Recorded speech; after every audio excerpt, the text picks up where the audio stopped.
Hier soir, j'ai fini ma journée. On est passé du profond, du tissu vers profond, on a terminé.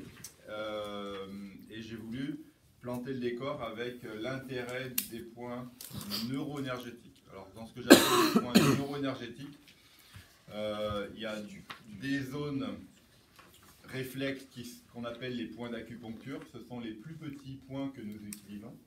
Et nous avons d'autres zones qui sont organisées un peu différemment, qui n'ont pas forcément leur structure anatomique. Et on va les utiliser. Et donc souvent, dans beaucoup d'écoles, on sous-estime, surtout des écoles dans le domaine de la structure, on sous-estime la puissance et l'action, les conséquences d'un dérèglement énergétique sur les tissus. Donc c'est important de comprendre. Donc c'est pour ça que j'ai fait un schéma grossier là, pour expliquer que finalement, à chaque fois qu'il y a un dérèglement sur des fonctions internes, sur un métabolisme, sur une pollution, sur un organe, j'ai mis un viscère, pour vous montrer qu'il y a des organes qui sont reliés au viscère. Je passe les détails, on verra ça plus dans les cours avancés en énergétique. Donc les fonctions internes, la qualité fonctionnelle de nos organes vont créer des champs électromagnétiques, vont créer l'énergie en circulation dans différents trajets qu'on va appeler des méridiens, hein, c'est des canaux d'énergie. Et ces canaux-là sont reliés par des puits. Donc on peut imaginer des rivières qui portent l'information et qui portent les champs électromagnétiques venant de toutes nos fonctions internes et qui communiquent aussi avec notre environnement. Donc il y a une communication constante par ces canaux, par cette circulation d'énergie, et ça passe par les puits. Donc en gros, à chaque fois qu'il y a un organe, ou un viscère, ou une fonction interne qui est déréglée, qui est perturbée, il va s'afficher sur les points correspondants à ces territoires-là.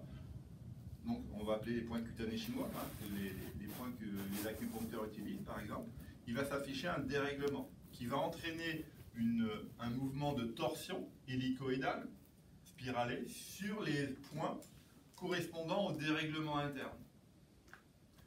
Donc ça soit un problème de malnutrition, ça soit des troubles neuropsychiques, ça soit des troubles métaboliques, ça soit nommer tout ce qui peut affecter le bon fonctionnement d'un organe.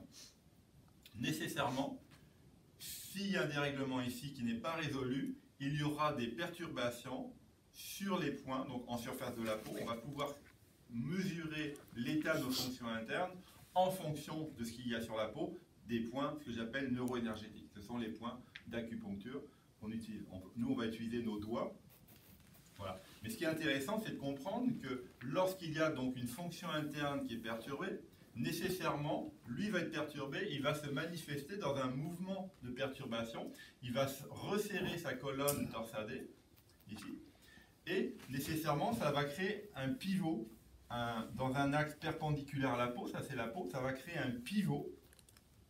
C'est comme si on plantait une aiguille, ça resserre le tissu, donc le tissu va s'enrouler autour d'un axe, et cet enroulement est maintenu par une énergie qui est perturbée. Donc tant que les organes et les fonctions qui ont entraîné le dérèglement en surface, là, via les méridiens, n'est pas restitué, il va rester ici un resserrement.